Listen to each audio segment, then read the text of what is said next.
घर के अंदर खुदाई करने का ये वीडियो देखकर पहली नज़र में समझ में नहीं आएगा कि आखिर ये माजरा क्या है, मगर जब आप इस वीडियो को थोड़ा ध्यान से देखेंगे तो आपको समझ आएगा कि कैसे एक शख्स गड्ढा खोद रहा है लेकिन उसके चेहरे पर मास्क है। वहीं दूसरा शख्स इस गड्ढे के बाहर खड़ा हुआ है और उसके चेहरे पर भी मास्क है, मगर जो शख्स गड्ढे के बाहर खड़ा है उसके हाथ में जलती हुई अगरबत्तियां हैं। ये सब इसलिए हो रहा है क्योंकि जिस घर के अंदर ये खुदाई की जा रही है उस घर के अंदर इस कमरे में एक इंसान की लाश दफन है और उस इंसान को लाश बनाने वाली कोई और नहीं बल्कि उसी मरहूम की पत्नी है, जिसने बेरहमी से अपने पति की हत्या करने के बाद उसकी लाश को घर के अंदर ही दफन कर दिया था। नमस्कार, मेरा नाम है मोहम्मद आसिम और आप देख रहे हैं क्राइम तक। दरअसल इस पत्नी को यह अंदाजा नहीं था कि वो कभी पकड़ी भी जाएगी। उसको लग रहा था कि पुलिस उस तक कभी पहुंच ही नहीं सकती, इसलिए उसने अपने पति की हत्या करने के बाद उसकी लाश को घर के अंदर ही छिपाना सबसे बेहतर समझा। पुलिस की गिरफ्त में चल रही ये वही महिला है जिसका नाम है ज्योति राणा प्रधान और इसके पीछे जो महिला चल रही है उनका नाम है दुमुनी प्रधान। दुमुनी की उम्र है 55 साल और ये ज्योति की मां है। जिस शख्स की मौत हुई है और जिसकी लाश इस घर के इस गड्ढे से निकाली जा रही है उसका नाम था परेश नायक। और इस पूरी वारदात का जिस इंसान ने सबसे पहले पुलिस को इत्तला दी थी वो थे गोकुल, जो कि परेश के पिता थे। दरअसल ये पूरा मामला सामने आया है उड़ीसा के कोमांडा गांव से, जहां पर एक पत्नी ने अपने पति की हत्या करी। हत्या करने के बाद उसकी लाश को घर के अंदर ही दफना दिया था। दरअसल 23 जनवरी को सबसे पहले इन ज्योति राणा प्रधान ने और उसकी मां दुमुनी प्रधान ने मिलकर 23 जनवरी को प्रकाश नाइक की हत्या करी, उसके सिर को कुचलकर। दरअसल प्रकाश उस वक्त शराब के नशे में था, वो ज्यादा छटपटा नहीं पाया और इन दोनों माँ बेटी ने मिलकर सबसे पहले प्रकाश के सिर पर भारी चीज से हमला किया और उसकी हत्या कर दी। हत्या करने के बाद इन दोनों ने उसकी लाश को घसीटकर उसी घर के अंदर दफना दिया ताकि किसी को कानो कान खबर ना हो। प्रकाश और ज्योति इन दोनों के दो बच्चे भी हैं, एक की उम्र है 2 साल और एक की उम्र है 5 साल। दोनों दूसरे कमरे में सो रहे थे। उन बच्चों को अंदाजा भी नहीं था कि उनकी मां और नानी मिलकर घर के दूसरे हिस्से में उन्हीं के पिता की हत्या करने के बाद उनकी लाश को दफना रहे हैं। उन मासूम बच्चों को अंदाजा भी नहीं था कि उनकी मां कितनी बड़ी हैवानियत को अंजाम दे चुकी है और अब लाश के साथ क्या कर रही है। इसी बीच पुलिस में एक कंप्लेन आती है। कंप्लेन करने वाले कोई और नहीं बल्कि प्रकाश नायक के पिता गोकुल थे। गोकुल ने थर्सडे को यानी गुरुवार के दिन पुलिस के पास जाते हैं, अपनी बहू के पास जाते हैं सबसे पहले, और बहू से पूछते हैं कि प्रकाश कहाँ है। काफ़ी दिनों से उससे मेरी मुलाकात नहीं हुई है, ना उससे बात हो पा रही है। इसी बीच ज्योति अपने ससुर गोकुल को बताती है कि तकरीबन 7 दिन से उनका कुछ पता नहीं है। हम भी लगातार कोशिश कर रहे हैं लेकिन उनसे बात नहीं हो पा रही है, ना ही उनका पता कि वो कहाँ पर है। जो ससुर थे गोकुल, उनको शक हुआ था।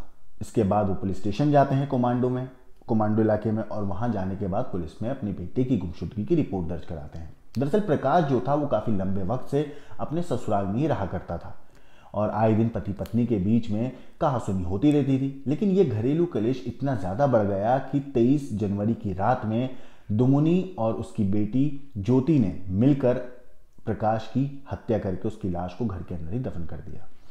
मगर गोकुल जो थे उन्होंने अपने बेटे की गुमशुदगी की रिपोर्ट पुलिस में दर्ज करा दी थी। साथ ही साथ उन्होंने ये भी बता दिया था कि उनकी जो बहू है उसी ने अपने पति प्रकाश की हत्या की है और हत्या करने के बाद उसकी लाश को घर में ही दफन कर दिया है। पुलिस ने एक कंप्लेन तो लिखी, लेकिन पहले पुलिस ने जांच करी। इस पत्नी को पकड़ने से पहले, प्रकाश की जो पत्नी है ज्योति, उसको गिरफ्तार करने से पहले, उसे हिरासत में लेने से पहले पुलिस ने अपनी तरफ से पूरी पूछताछ करी। पुलिस ने आस पड़ोस में पता किया, जानने वालों से, पहचानने वालों से जानकारी जुटाई। इन सब के बीच पुलिस को सिर्फ एक बार पता चली कि ज्योति और प्रकाश के बीच में बनती नहीं थी। आए दिन दोनों के बीच में लड़ाई झगड़ा रहा करता था। पुलिस को अब धीरे धीरे लोगों की बातों से यकीन होने लगे था कि कहीं ना कहीं इस पूरी वारदात के पीछे शायद ज्योति का हाथ हो सकता है। इसी बीच पुलिस जो है ज्योति को पूछताछ के लिए पुलिस स्टेशन बुलाती है। अब जब पुलिस स्टेशन में ज्योति पहुंचती है तो उससे पूछताछ होती है, जैसे कि आमतौर पर होता है। जितने भी क्रिमिनल्स होते हैं पहली बारी में पुलिस के सामने अपना मुंह नहीं खोलते। ठीक वैसा ही दुमुनी और ज्योति ने भी किया। पुलिस के सामने ये दोनों ने अपना मुंह खोला नहीं, बात को टालमटोल करते रहे। सवाल का कुछ और जवाब मिल रहा था। तो पुलिस को भी अब शक होने लगा था कि लगातार बयान बदल रही है ये, और उसके बाद बात को घुमा रही है। फिर पुलिस ने इससे सख्ती से पूछताछ करी, पुलिस ने इससे अच्छे से पूछताछ करी, तफ्तीश करी, तो ये महिला टूट गई। इसने पुलिस के सामने पूरी की पूरी कहानी तोते की तरह रट डाली। जो पत्नी है ज्योति राणा, उसने पुलिस को बताया कि 23 जनवरी को प्रकाश जब घर आया तो वो शराब के नशे में धुत था। इन दोनों के बीच में किसी बात को लेकर थोड़ी सी कहासुनी हुई, उसके बाद वो शराब के नशे में जाकर सो गया।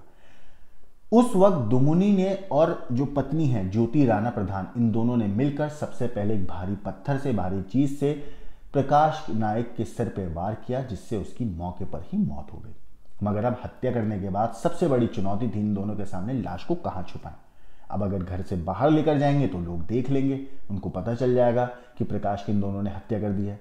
तो इन्होंने सबसे आसान तरीका जो अपनाया वो था कि क्यों ना हम प्रकाश की लाश को घर के अंदर ही दफन कर दें। इन दोनों ने मिलकर एक गड्ढा खोदा और उसके अंदर प्रकाश की लाश को रख दिया। इसी बीच दूसरे कमरे में प्रकाश और ज्योति के बच्चे, एक 2 साल का लड़का और 5 साल की लड़की, बड़े आराम से सो रहे थे, बेखौफ बेखबर कि उनके पिता की हत्या हो चुकी है और उनकी मां अब लाश को दफना रही है। दोनों माँ बेटी ने मिलकर गड्ढा खोदा और उसके बाद प्रकाश की लाश को घसीटकर उस गड्ढे में डाल दिया और ऊपर से मिट्टी डाल दी। इस उम्मीद से ज्योति ने प्रकाश की लाश के ऊपर मिट्टी डाली कि उसके काले कारनामों के ऊपर, उसकी इस हैवानियत भरी वारदात को अंजाम देने के बाद उसके किए हुए गुनाह के ऊपर वो मिट्टी डाल रही है। उसने सोचा कि प्रकाश को मैंने दफना दिया है, किसी को कोई खबर नहीं हुई कि प्रकाश कहाँ है, उसकी हत्या हमने कर दी है, जितने भी सबूत थे इन्होंने सारे के सारे तबाह कर दिए थे। लेकिन जब पिता ने पुलिस में कंप्लेन दर्ज कराई और अपनी बहू के खिलाफ शिकायत दी, तो पुलिस ने फिर तफ्तीश करी। तफ्तीश में एक एक करके पुलिस को सुराग मिलते चले गए और आखिरकार पुलिस को ये सबूत भी मिल गया कि प्रकाश की हत्या हो चुकी है। उस घर से पुलिस ने प्रकाश की लाश को बरामद भी कर लिया। या यूं कहूं कि प्रकाश की लाश उसी के ससुराल से बरामद पुलिस ने कर ली थी। अब पुलिस ने इस महिला को गिरफ्तार किया, इसके साथ ही इसका जो प्रेमी है उसको भी पुलिस ने गिरफ्तार कर लिया है। फिलहाल ये तीनों लोग, यानी कि दुमुनी प्रधान, ज्योति प्रधान और उसका बॉयफ्रेंड, ये तीनों लोग पुलिस की गिरफ्त में हैं। पुलिस मामले की अभी भी तफ्तीश कर रही है और एंगल से जांच कर रही है। इसमें पुलिस ये पता लगाने की कोशिश कर रही है कि इसके बॉयफ्रेंड का किस हद तक इस पूरी वारदात में साथ था, उसने इस पूरी वारदात में किस हद तक ज्योति प्रधान का साथ दिया। क्या हत्या करने वाली ज्योति और उसकी माँ ही थी, या जो उसका बॉयफ्रेंड है उसने भी हत्या में कोई ना कोई अपना सहयोग दिया है। पुलिस हर तरीके से, हर एंगल से जांच कर रही है, लेकिन ये कातिल पत्नी पुलिस की गिरफ्त में है और अपने किए हुए गुनाह की सजा काटने की तैयारी कर रही है। लेकिन इस पूरी कहानी के ऊपर आपका क्या कहना है, आपका क्या सोचना है, हमें कमेंट करके जरूर बताइएगा। बाकी देश और दुनिया की क्राइम की खबरों के लिए देखते रहिए क्राइम तक।